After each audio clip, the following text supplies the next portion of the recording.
Bismillahirrahmanirrahim. Assalamualaikum warahmatullahi wabarakatuh.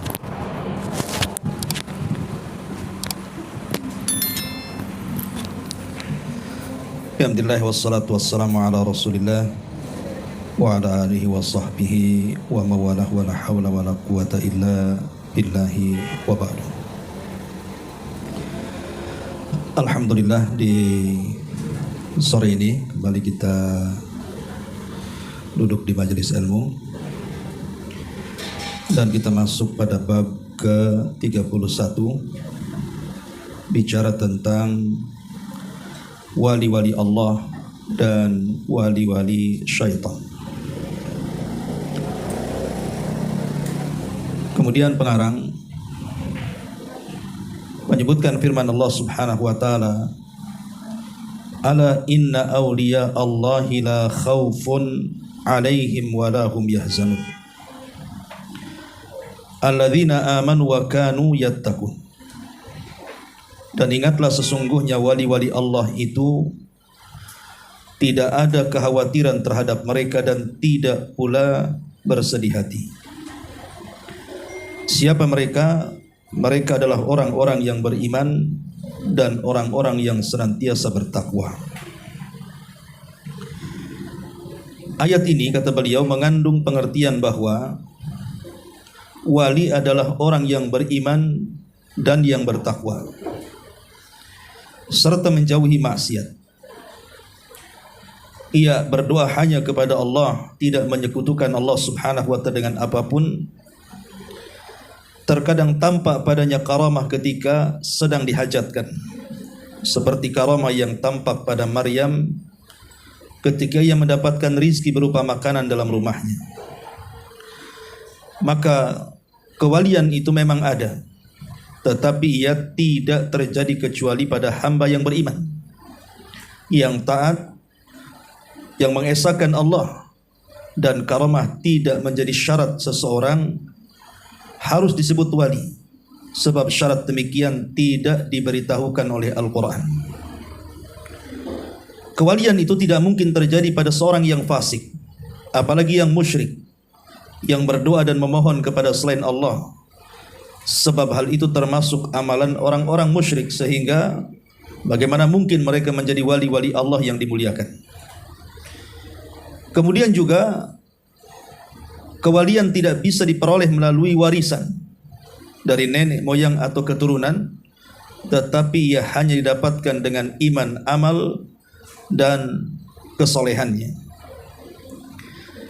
Apa yang tampak pada sebagian ahli bidah seperti kekebalan, pemakan api, dan sebagainya, dengan tidak menimbulkan cedera apapun, maka itu adalah dari perbuatan syaitan. Hal yang demikian itu bukan karamah, tetapi tipu daya agar mereka semakin jauh tenggelam dalam kesesatan. Allah Subhanahu wa ta'ala berfirman, Qul man kana fil dhalalati falyamdud lahumur rahmanu madda. Katakanlah, barang siapa berada dalam kesesatan, maka biarlah Rabb yang Maha Pemurah memperpanjang tempo baginya.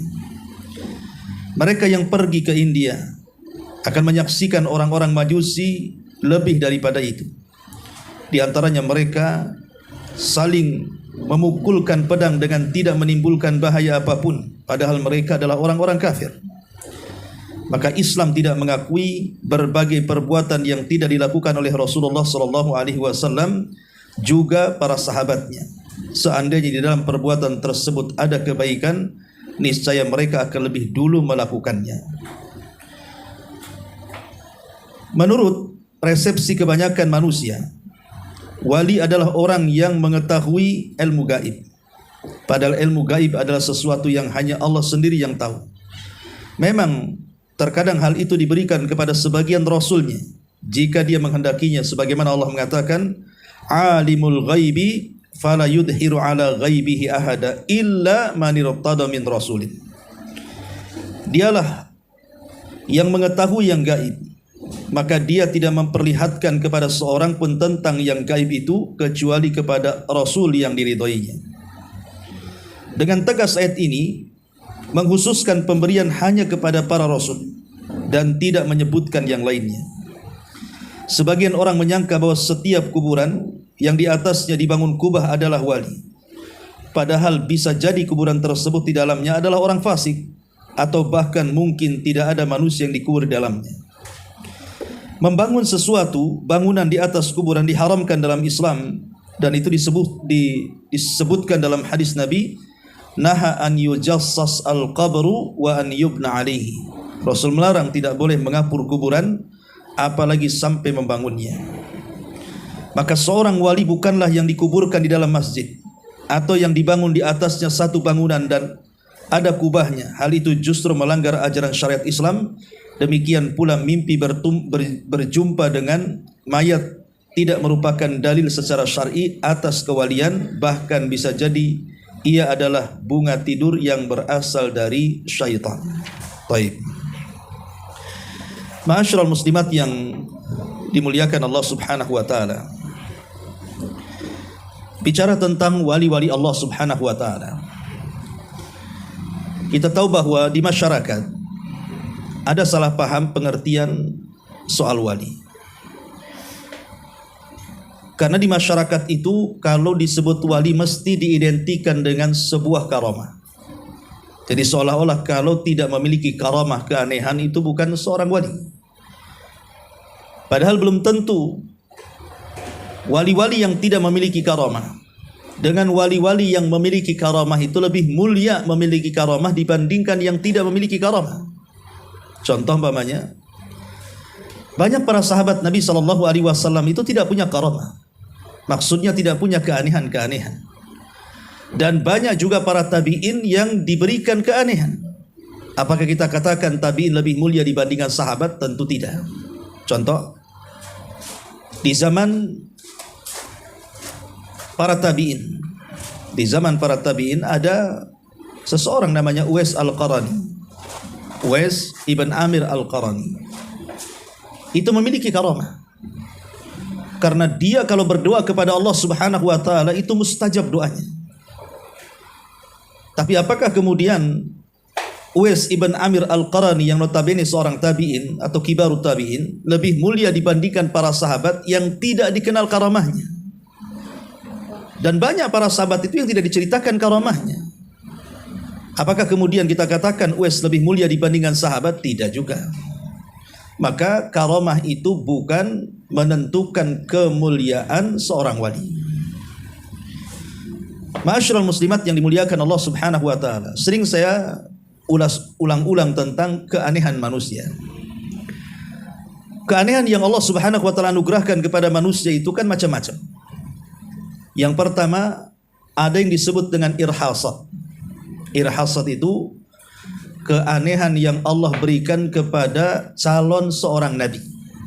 Dia belum diangkat jadi nabi, baru akan menjadi calon nabi. Maka calon-calon nabi ini terkadang diberikan keanehan. Seperti Nabi SAW saja saat kelahirannya banyak keanehan. Di antaranya ibundanya menceritakan saat lahirnya Nabi SAW terpancar cahaya. Yang cahaya ini kemudian menerangi Persia dan Romawi. Kemudian saat kelahirannya dimudahkan. Bahkan saat kelahiran atau menjelang kelahiran 50 hari terjadi perang yang disebut dengan Ashabul Fil, di mana Allah Subhanahu wa taala kirim burung-burung untuk menghancurkan pasukan gajah. Lah keanehan-keanehan yang Allah anugerahkan kepada calon-calon para nabi itu disebut irhasat. Ini yang pertama. Yang kedua, keanehan-keanehan yang diberikan kepada para nabi itu adalah mukjizat. Mukjizat ini artinya keanehan yang diberikan setelah diangkat jadi nabi. Contoh umpamanya kita lihat mukjizat-mukjizat yang Allah anugerahkan kepada Rasul, seperti terbelahnya bulan. Siapa yang sanggup untuk membelah bulan? Tukang sihir pun tidak bisa. Atau seperti membelah lautan yang dilakukan Nabi Musa. Atau seperti mengeluarkan unta dari batu seperti yang diminta oleh Nabi Saleh. Jadi mukjizat-mukjizat itu tidak bisa dilakukan kecuali seorang nabi. Ini mukjizat namanya. Ini yang kedua. Kemudian yang ketiga, ini disebut karamah. Setelah karamah ini diberikan kepada wali-wali Allah Subhanahu wa taala. Contohnya umpamanya seperti yang dikatakan mu'alif di sini, ketika Maryam, beliau senantiasa dihadirkan makanan dalam mihrabnya, padahal tidak ada yang ngirim. Jadi waktunya makan sudah ada makanan. Dan anehnya buah-buahan yang tersedia di kamar Maryam itu adalah buah-buahan yang di musim dingin tidak ada, jadi ada. Di musim panas tidak ada, jadi ada pula. Makanya Zakaria ketika melihat makanan itu aneh, kok bisa makanan atau buah-buahan musim dingin ada di musim panas, buah-buahan musim panas ada pula di musim dingin. Maka dari sini kalau bukan karomah apa namanya? Makanya ketika Zakaria bertanya, "Anna laki hadza?" Dari mana kau ini dapat makanan ini wahai Maryam? Maka Maryam mengatakan, "Huwa min indillah." Ini semua datang dari Allah. Atau contoh yang lainnya sebagaimana diriwayatkan dalam Sahih Muslim. Jadi ada seorang anak muda itu berjalan-jalan di pematang sawah. Tiba-tiba ada awan hitam di atas kepalanya. Di balik awan itu ada suara, di mana suara itu mengatakan, "Iski hadiqata fulan." Hujani kebunnya si fulan. Jadi anak muda ini heran, dia lirik ke kanan tak ada orang, lirik ke kiri tak ada orang, lirik ke belakang tak ada orang, ke depan apalagi. Ketika dia menenggak ke atas mukanya, kaget ternyata suara itu ada di balik awan. Yang lebih mengherankan lagi, tiba-tiba awan itu berjalan ke sebuah tempat.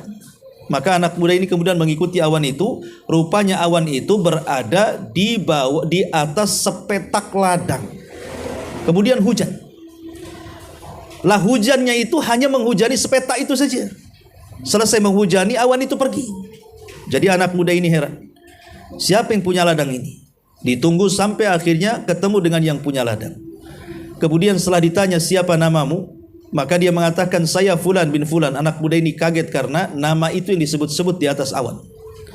Kemudian anak muda ini bertanya, "Apakah ladangmu?" "Iya." Kemudian dia menceritakan tentang kejadian aneh itu. Kemudian dia mengatakan, "Ya Fulan, apa yang kau lakukan dengan ladangmu?" Maka pemilik ladang mengatakan, "Demi Allah, aku tidak melakukan apapun kecuali apabila ladangku panen, maka sepertiganya ku sedekahkan, sepertiganya untuk keluarga dan anak-anak, dan sepertiganya dikembalikan ke ladang." Hakikatnya orang ini sudah menyedekahkan semua hartanya. Karena ketika sepertiga disedekahkan kepada fuqara wal masakin, kemudian sepertiganya disedekahkan kepada keluarga, keluarga juga sedekah. Dan seafdal-afdal sedekah adalah sedekah kepada keluarga. Adapun yang sepertiga kemudian diletakkan kembali di tanah itu, maksudnya untuk menjaga sedekahnya. Jadi intinya hartanya disedekahkan semuanya. Dari situ kemudian anak muda ini mengatakan, jangan-jangan karena amalanmu sedekah itulah Allah Subhanahu wa taala hujani khusus kebunmu. Lah ulama ketika memberikan syarahan kepada kisah ini, mereka mengatakan inilah alamat dari alamatu auliyaillah. Alamat dari alamat wali-wali Allah. Ini contoh karomah wali-wali Allah. Ya, Allah Subhanahu wa taala berikan keajaiban ya seperti itu. Atau contoh yang lainnya, ketika di zaman dulu ada orang yang bertransaksi hutang piutang, tetapi yang menghutang ini tidak punya jaminan. Maka orang yang memberi hutang tentu bertanya dulu, "Engkau mau berhutang, kira-kira jaminannya apa?" Dia mengatakan tidak punya jaminan kecuali Allah. Tetapi karena orang yang berhutang adalah amanah, orang yang amanah, orang yang menghutangi pula orang soleh, akhirnya dikasih hutang itu dengan jumlah yang besar, 1000 dinar, tanpa ada saksi, tanpa ada jaminan, modal percaya. Ya. Setelah kemudian tempo yang ditentukan, dia harus bayar. Rupanya antara rumah orang yang menghutang dan yang dihutangi itu harus melintasi sungai yang sangat dalam dan sangat luas, dan tidak bisa menyeberang kecuali dengan perahu. Dari sini dia berpikir, kalau saya tidak bayar hari ini, maka saya tidak amanah. Maka dia pun bergegas, kemudian sampai di tepian sungai. Qadarullah pula hari itu tidak ada kapal sama sekali. Tidak ada perahu yang bisa mengantarkan dia ke seberang. Maka dia makin takut kepada Allah Subhanahu wa taala. Macam mana ini? Akhirnya karena dia takut berdosa kepada Allah Azza wa Jalla, dia ambil sepotong kayu, diselipkan uang di situ, kemudian diberikan surat, kemudian dia mengatakan, "Inni tawakkaltu 'ala Allah." Dia mengatakan, "Ya Allah, aku bertawakal kepadamu. Sebab hari ini hari pelunasan. Kalau aku tidak melunasi uang ini, maka aku berdosa. Maka kemudian kayunya kemudian dihanyutkan. Lah di seberang sana orang yang kemudian menghutangi kan nunggu tuh, kok tak datang-datang. Ya. Akhirnya sudah larut sore, kok juga tak datang. Akhirnya dia hanya berhusnudon saja. Mungkin dia akan bayar besok atau lusa. Tapi daripada saya tidak membawa apapun pulang ke rumah, bawalah kayu bakar. Maka dia mulai mencari kayu bakar. Rupanya di tepian sungai ada kayu bakar tuh. Nampak bagus kayunya, dia ambil, dia bawa balik. Lah ketika hendak dibelah kayu itulah dia kaget, ada uang 1000 dinar, kemudian ada surat. Dan surat itu tertuju kepada dia, dan uang itu uang pelunasannya. Ini kan keajaiban. Macam mana bisa menghanyutkan kayu sampai kepada orangnya? Ibu jangan contohkan kayak gini, hilang uangnya. Coba saja kalau enggak hilang. Ya, hanyutkan tuh itu uangnya, entah kemana tuh. Yang lebih hebat lagi adalah ketika berjumpa. Jadi orang yang berhutang ini, dia yakin tidak sampai uangnya. Dia yakin tidak sampai. Karena itu hanya ingin menjalankan amanah saja sebenarnya. Dia yakin gak sampai, makanya dia siapkan lagi 1000 dinar. Subhanallah. Ketika kemudian berjumpa dengan orang yang dihutangi itu, dia mengatakan, saya minta maaf, sebenarnya saya sudah ingin melunasi dan saya letakkan di kayu uang itu. Tapi saya kan tidak sampai karena air itu sangat deras. Udah kali gini saja, saya kasih uang 1000 dinar. Ini kok ada dua ceramah. 1000 dinar, kemudian ambillah. Rupanya karena dia orang soleh, dia mengatakan tidak fulan, uangmu sudah sampai. Saya kira ibu kalau menjadi orang yang menghutangi bisa aja bohong kan? Nggak, belum ada uangnya, dapatlah 2000. Karena nggak ada saksi juga kan gitu. Itulah keanehan namanya. Keanehan orang dulu, inilah ciri-ciri wali-wali Allah namanya. Ya. Lah inilah yang disebut wali-wali Allah dalam hadis Nabi SAW. Ini keanehan yang ketiga disebut karamah. Kemudian yang keempat ada namanya ma'unah. Ma'unah itu pertolongan yang Allah berikan kepada orang-orang yang beriman, walaupun tak soleh sekali lah umpamanya. Ya mungkin kadang sholat, kadang tidak, kadang enggak kan, kadang ibadah, kadang malas gitu ya. Tetapi terkadang Allah berikan pertolongan. Umpamanya ibu ke hutan, tiba-tiba dikejar harimau, ada pohon pete, naiklah ke pohon pete itu. Tahu-tahu harimaunya pergi. Nah, selamatlah kita dari terkaman harimau itu. Itu disebut ma'unah, namanya pertolongan. Ya, itu diberikan kepada siapa saja yang Allah Subhanahu wa taala kehendaki. Ini yang keempat disebut ma'unah. Kemudian yang kelima ada yang disebut dengan ihanah. Ihanah itu keanehan tetapi dalam bentuk menghinakan. Jadi keanehannya itu dalam bentuk menghinakan. Contoh kisah Musailamah Al-Kadzdzab, si nabi palsu di zaman Abu Bakar. Jadi ada orang-orang tertentu itu sangat yakin bahwa Musailamah itu nabi, padahal sudah jelas-jelas dustanya. Jadi ada orang buta sebelah, dia ingin disembuhkan karena dia mendengar bahwa Nabi SAW itu bisa menyembuhkan penyakit. Seperti Ali ketika matanya sakit diludahi sembuh kan gitu ya. Jadi dia pikir Musailamah juga memiliki kemampuan persis seperti yang dimiliki Nabi. Jadi orang yang buta sebelah ini datang kepada Musailamah, minta diobati sebelah matanya, minta diludahi. Akhirnya diludahi oleh Musailamah, yang tadinya buta sebelah jadi buta dua-duanya. Itu namanya ihanah, itu menghinakan Musailamah bahwa dia bukan Nabi. Itu keanehan juga kan, tadinya buta sebelah kok jadi dua-duanya buta. Lah ini namanya ihanah, untuk menghina namanya. Ini juga keanehan juga namanya, itu yang keenam. Yang ketujuh ada namanya istidraj. Lah istidraj ini adalah keanehan-keanehan yang diberikan kepada ahli maksiat. Dia usahanya itu berkembang terus, tidak pernah bangkrut, padahal tidak pernah sholat, ya, tidak pernah puasa, tidak pernah zakat, maksiatnya terus-terusan, tapi usahanya berkembang-kembang gitu ya. Itu namanya istidraj. Ya, istidraj. Ini makin mataharinya makin mencolok saja, tapi bagus juga, betul lagi demam. jadi enak jadinya. Jadi intinya bahwa istidraj adalah keanehan yang diberikan kepada ahli maksiat, tetapi mereka senantiasa diulur waktu oleh Allah sampai pada waktunya mereka akan diazab oleh Allah Subhanahu wa taala. Intinya inilah keanehan-keanehan. Lah di masyarakat apabila bicara soal wali-wali Allah Subhanahu wa taala, itu bicara soal karamah. Sehingga akhirnya orang-orang yang tidak punya akidah, dukun disangka wali. Ya, dukun-dukun disangka wali. Seperti yang terjadi di negeri kita ini kan banyak tuh. Ya, dukun-dukun disangka wali karena alasannya kalau dibakar tak mempan, ditonjok tak mempan, bisa terbang kan gitu ya. Kemudian punya jimat bisa nyembuhkan, punya keris petir, punya tasbih karomah, macam-macam lah. Walaupun pustaka-pustakanya sebenarnya dia beli online itu. Ya, ada juga yang seperti itu, dia hanya untuk ngelabui saja sebenarnya kan. Kecuali kalau dukunnya mungkin dukun asli lah, bisa saja. Tapi kalau dukun palsu itu sudah nampak biasanya. Masa dukun berkasus pakai pengacara kan gitu. Berarti tidak sakti dia, ya karena dibantu pengacara kan begitu. Kalau dia dukun, santet aja lah orang yang nyakiti dia. Kenapa harus pakai pengacara, pakai polisi lah? Berarti ya dukun palsu tuh. Lah ini intinya bahwa bicara soal karamah itu tidak identik dengan dunia perdukunan, karena dunia perdukunan itu ada keanehan yang saya lupa tadi sebut, namanya sihir. Ya, sihir juga keanehan. Mereka itu sedang menggunakan sihir, bukan karamah. Karena karamah itu tidak mungkin diberikan kepada orang-orang yang menyekutukan Allah, tidak mungkin, mustahil. Ya, tapi kalau sihir ya, karena sihir itu bantuan dari setan, bantuan dari jin, bantuan dari jin-jin yang jahat yang hendak menyesatkan Bani Adam. Tapi kalau karamah itu datang dari Allah Subhanahu wa taala. Lah di sini mu'alif rahimahullahu taala bicara soal wali Allah. Pertanyaannya, apakah menjadi wali itu sulit? Apakah wali itu orang-orang tertentu?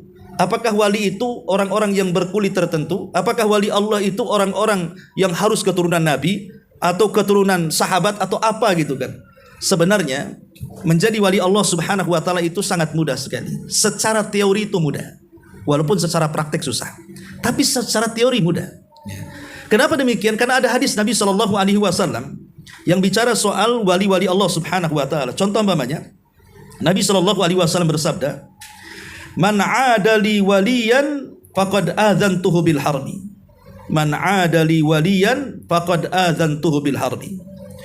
Barang siapa yang memusuhi wali-waliku, barang siapa yang memusuhi wali-waliku, maka dia telah mengumandangkan perang melawanku. Jadi siapa yang memusuhi wali Allah, maka dia telah mengumandangkan perang denganku. Dan siapa yang menang berperang melawan Allah, tidak ada yang menang. Ya. Kemudian kata Nabi sallallahu alaihi wasallam, "Wa ma taqarraba ilayya 'abdi bimithli ada'i mafturidtu alaihi." Dan tidaklah seorang hamba senantiasa mendekatkan diri kepadaku yang lebih cepat dibandingkan melaksanakan apa yang aku wajibkan kepadanya. Wa ma yazalu 'abdi yataqarrabu ilayya bin nawafil hatta uhibbahu.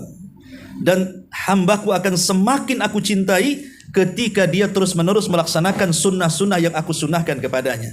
Berarti dari hadis ini, secara teori ya, menjadi wali Allah itu cuma dua syaratnya. Pertama, lakukan kewajiban. Yang kedua, tambah dengan yang sunnah. Jadi kalau ingin menjadi wali-wali Allah, lakukan kewajiban. Ketika Allah memerintahkan solat 5 waktu, jaga solat 5 waktu. Ketika Allah Subhanahu wa taala perintahkan puasa Ramadan, jaga puasa Ramadan. Ketika Allah perintahkan untuk zakat dan haji, segera laksanakan zakat bagi yang sudah sampai haul dan nisab, dan bagi orang yang mampu segera haji. Ini syarat yang pertama. Kemudian syarat yang kedua, lanjut dengan yang sunnah. Dalam solat itu ada solat sunnah, ada rawatibnya, ada duhanya, ada witirnya, ada tahajudnya, ada solat sunnah wudunya, dan solat-solat sunnah yang lainnya. Di dalam puasa ada sunnahnya, ada Senin Kemisnya, ada Yamul Bidnya, ada Dawudnya, dan banyak macam-macam juga puasa mutlaknya, dan begitu seterusnya. Dalam zakat juga ada sedekah, sedekah sunnah. Ya, kemudian juga banyak dalam ibadah haji dan umrah juga ada yang sunnah-sunnahnya. Jadi lakukan yang sunnah-sunnah itu. Sebab kalau seandainya kita bisa melaksanakan yang wajib ditambah yang sunnah, apa yang terjadi? Maka jadilah dia wali Allah. Dari mana kita tahu jadi wali Allah? Hadis setelahnya. Nabi SAW mengatakan, "Fa idza ahbabtuhu kuntu sam'ahu alladhi yasma'u bihi wa basarahu alladhi yubsiru bihi wa yadahu allati yabtishu biha wa rijlahu allati yamshi biha."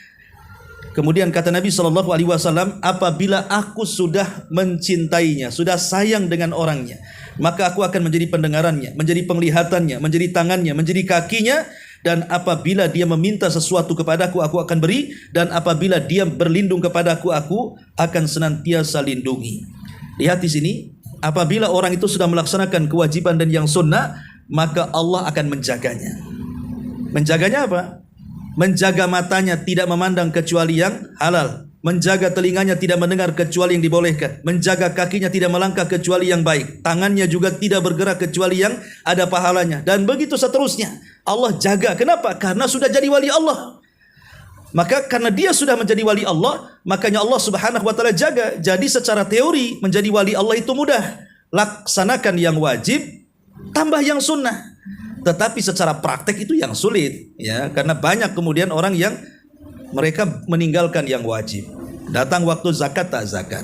Datang waktu Ramadan tak puasa, kan itu ya. Datang waktu sholat tiba waktu, kadang sholat kadang tidak. Apalagi yang sunnah-sunnahnya. Jadi secara teori mudah, tetapi secara praktek itu wali Allah sangat sulit. Makanya ada 3 manusia jangan berbuat zalim kepada mereka. Salah satunya adalah jangan menzalimi wali-wali Allah. Pamannya di masyarakat itu ada nampak orang soleh. Pokoknya kita punya tetangga rajin sholat, rajin puasa gitu ya, kemudian rajin sedekah. Nampaklah di mata kita dia orang soleh, jangan sakiti. Karena menyakiti dia itu sama dengan mengajak perang melawan Allah Subhanahu wa taala. Karena bisa saja dia wali Allah Subhanahu wa taala dengan kesolehannya, ya. Masyarul muslimat yang dimuliakan Allah Subhanahu wa taala, nampaknya matahari makin ini nggak bisa dilanjutkan nih. Kayaknya ini geser kemana nih? Mari Pak. Iya. Bisa? Sampai Pak. Atau sampean berdiri di sini ngalangi matahari? Itu samping itu. Enggak, geser. Ini cukup ya? Cukup Pak, panjang Pak. Oke. Sudah cukup? Ya. Sini. Ya Pak, coba. Oke. Oke. Itu tepat nih. Nah, Oh, dari tadi gini kan. Sudah selesai.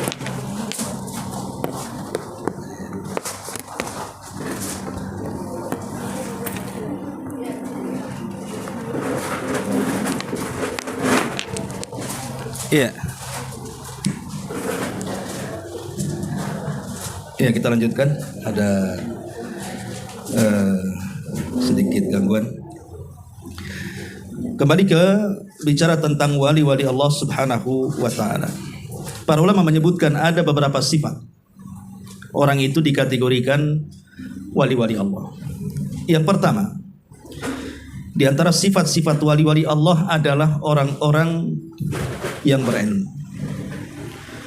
Karena wali-wali Allah itu adalah orang-orang yang takut kepada Allah. Lihat ayat Al-Quran tadi. Allah Subhanahu wa taala mengatakan di sini, ala inna awliya Allah la khaufun alaihim wa lahum yahzanun. Ingatlah wali-wali Allah itu adalah orang-orang yang tidak punya rasa takut. Menunjukkan bahwa wali-wali Allah itu pemberani. Karena Allah yang mengatakan la khaufun alaihim, mereka tidak punya rasa takut, mereka pemberani. Kenapa pemberani? Karena wali-wali Allah itu tidak takut kecuali kepada Allah. Makanya wali-wali Allah itu tidak perlu pakai senjata, tidak perlu pakai jimat. Wali-wali Allah itu tidak berhajat dengan tangkal-tangkal, tidak berhajat dengan jampi-jampi, tidak berhajat dengan pertolongan-pertolongan dan begitu seterusnya. Karena dia menyandarkan diri kepada zat yang paling kuat, itulah Allah Subhanahu wa ta'ala. La khaufun, mereka tidak punya rasa takut kecuali kepada Allah. Makanya macam mana kemudian dukun-dukun yang kemudian sok-sok punya karomah dikatakan wali, mereka para dukun itu penakut. Buktinya mereka pakai jimat, mereka pakai tangkal, mereka pakai mantra-mantra. Wali-wali Allah itu tidak berhajat dengan itu. Dia cukup menyandarkan diri kepada Allah Subhanahu wa taala. Itulah kekuatan wali Allah. Makanya Allah mengatakan la khaufun wa lahum yahzanun, dan mereka tidak sedih. Ya, beda dengan para dukun. Ketika mereka dulu kan ada viral kan, ketika dukun-dukun sudah mulai sepi, akhirnya demo. Dukun kok bisa demo? Karena sepi pelanggan. Ya kan, ada itu dukun-dukun demo itu. Berarti mereka itu ada kesedihan dalam hatinya karena takut tak laku, takut tak makan. Walaupun secara logika, ingat dulu waktu masih demam-demamnya batu akik itu. Semua orang jual batu akik. Saya pernah beli nasi padang di daerah mana tuh, daerah Nagoya kalau nggak salah. Rupanya di samping nasi padang itu ada orang jual batu akik. Karena zaman batu akik itu di mana-mana, zaman orang jual batu akik. Dan pandai membual pula orang batu akik itu. Dia mengatakan nih kalau untuk yang penglarisin yang ini batu akik nih. Ini kalau yang untuk untuk kesuksesan yang ini. Macam mana dia bisa mengatakan ini penglaris, ini pensukses dan begitu seterusnya? Dia sendiri nggak laris. Lah ini kan nggak masuk di akal sebenarnya. Kalau memang jimat itu penglaris, berarti dia kan jual batu akik penglaris banyak sekali. Kenapa tak laris-laris? Masih banyak batu akiknya di situ. Harusnya kan sudah habis tuh, ya. Sudah tinggal etalasenya saja, karena dia punya jimatnya di situ. Jimat penglarisnya saja tidak laris. Lah ini kan sebenarnya mereka hendak berdusta saja. Berdusta. Jadi intinya mereka bukan wali Allah, karena wali Allah itu tidak akan sedih. Tidak akan sedih mereka. Karena mereka tawakal dengan Allah Subhanahu wa taala. Mereka tidak akan berpikir besok makan apa, karena mereka yakin rizkinya sudah ditentukan oleh Allah. Makanya di sini bahwa wali-wali Allah itu mereka tidak memiliki rasa takut kecuali kepada Allah, dan tidak ada orang yang memiliki rasa takut kecuali kepada Allah kecuali orang-orang yang berilmu, orang-orang yang punya pengetahuan agama. Karena Allah yang mengatakan innama yahsyallah min ibadihil ulama. Jadi hanya orang-orang yang takut kepada Allah, mereka lah orang-orang yang memiliki pengetahuan agama. Sebab orang yang memiliki pengetahuan agama tahu apa yang ditakutkan. Orang yang jahil tentang agama tidak tahu apa yang ditakutkan, makanya mereka tidak takut. Makanya di antara sifat-sifat wali Allah adalah mereka orang-orang yang senantiasa bergelut dengan ilmu. Ya, mereka para ulama. Mereka adalah pakar-pakar Quran, pakar-pakar hadis, pakar-pakar fikih. Yang diajarkan pun itulah wali Allah. Karena ada orang-orang yang mengaku-ngaku wali Allah itu bukan punya pesantren, pendepokan. Ya kan? Yang diajarkan bukannya fikih, bukannya akidah, bukannya ilmu-ilmu agama. Yang diajarkan itu kebal bacok, kebal bakar, kebal-kebal, semua kebal, ya kan? Ini pendepokan apa ini? Ya mungkin wali tapi bukan wali Allah, wali setan itu namanya. Ya. Karena Imam Syafi'i yang sendiri mengatakan, "Idza ra'aitar rajula," kata Imam Syafi'i, kalau engkau melihat seseorang yatiru fil hawa, bisa terbang di langit, wa yamsi fil ma, bisa berjalan di sungai, kata Imam Syafi'i, lihat amalannya. Kalau amalannya sesuai dengan Al-Quran dan Sunnah, maka dia wali Allah. Kalau amalannya tidak sesuai dengan Al-Quran dan Sunnah, maka dia wali setan. Nah, lihat, kata Imam Syafi'i, maka kalau ada keanehan-keanehan yang tampak dari seseorang itu, lihat karakter orang itu. Apakah dia memang orang yang taat, ataukah dia orang yang tidak taat? Di negeri kita aneh, orang yang telanjang disebut wali Allah. Orang yang tampak orang gila disebut wali Allah. Gimana coba? Kan ada orang yang tidak pakai baju kemana-mana, rokoknya balbul-balbul nggak jelas kan itu ya.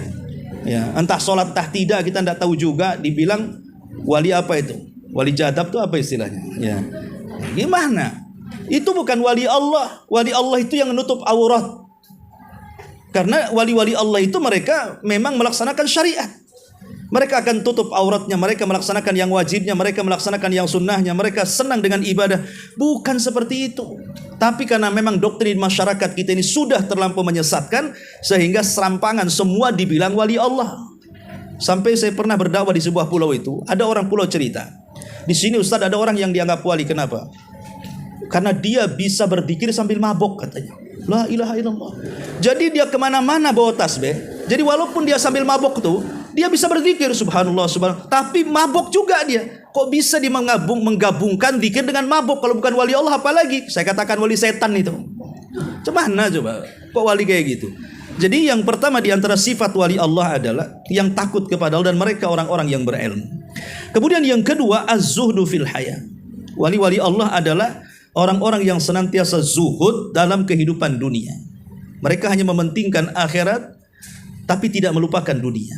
Jadi dunia yang dicarinya itu hanya untuk akhiratnya. Makanya Sufyan Ats-Tsauri rahimahullahu taala ketika ditanya apa itu zuhud, maka dia mengatakan zuhud itu engkau meletakkan dunia di tanganmu, bukan meletakkan dunia di hatimu. Sebab kalau dunia diletakkan di hati, hilang dunia, sedihnya sampai kiamat. Ya. Tapi kalau seandainya dunia diletakkan di tangan, maka dunia hanya sebatas sampai tangan, kalaupun hilang maka berpindah tangan. Hati tidak akan terpengaruh dengan dunia. Maka wali-wali Allah mereka orang-orang yang senantiasa zuhud terhadap akhirat. Kemudian yang ketiga, wali-wali Allah adalah al-iktsar minan nawafil. Orang-orang yang banyak melakukan sesuatu yang disunahkan. Tadi sudah saya jelaskan. Kemudian juga wali-wali Allah adalah at-tahalli bil akhlaqil hamidah. Mereka adalah orang-orang yang dihiasi dengan akhlak-akhlak yang terpuji. Jadi wali-wali Allah itu mereka tidak mabuk. Mereka sholat. Ini wali orang tidak sholat dikatakan wali. Cemana? Kalau kita katakan sewali-walinya wali itu siapa? Nabi kan? Kalau dikatakan paling walinya wali siapa? Nabi. Pertanyaannya, apakah Nabi meninggalkan sholat? Tidak.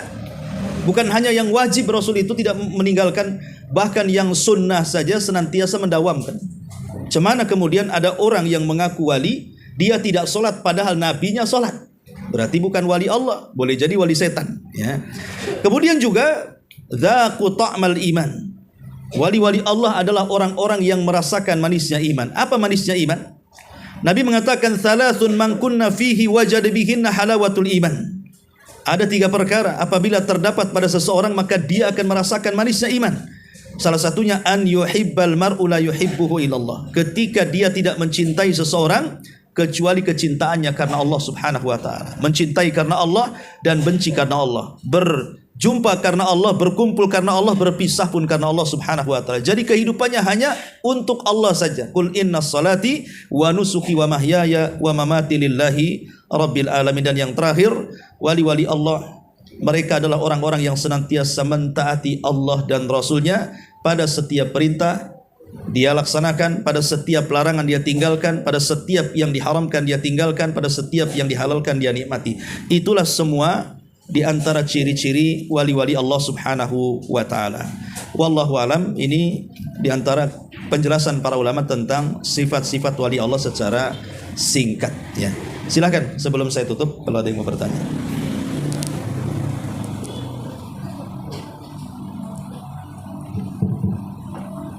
Ada mau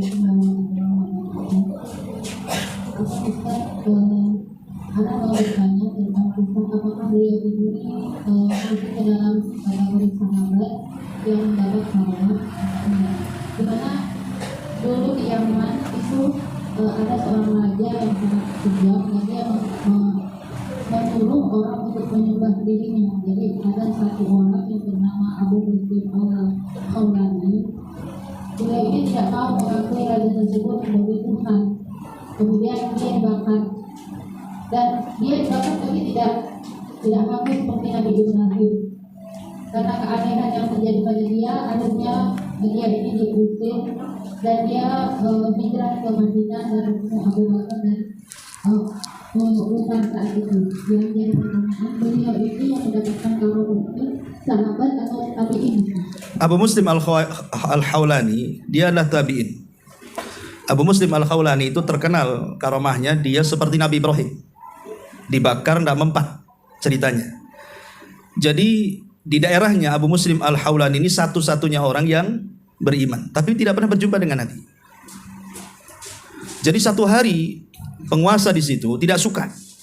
Kemudian penguasa itu karena ngaku Nabi, dia meminta bahwa akui aku Nabi dan kufuri Nabi, maksudnya Rasulullah SAW. Dia mengatakan tidak mau.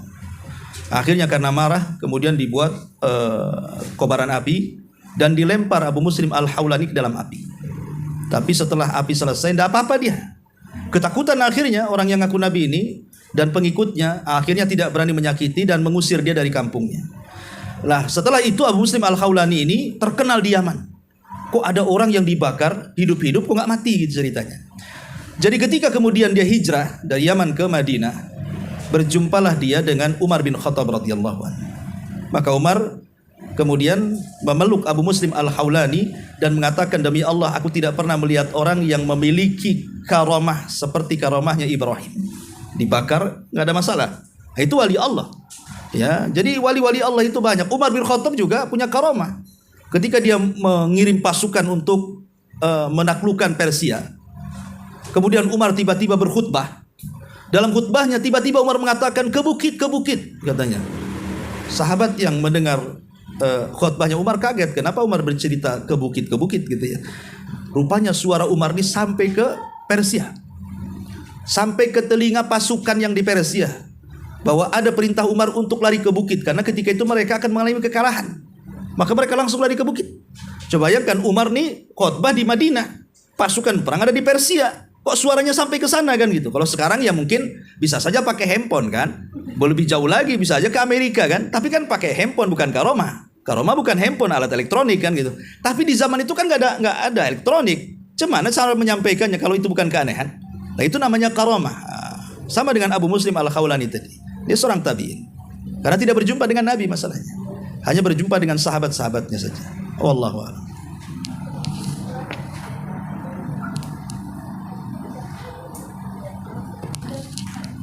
Iya, sudah ini kita tutup. Subhanallah bihamdika, asyhadu an la ilaha illa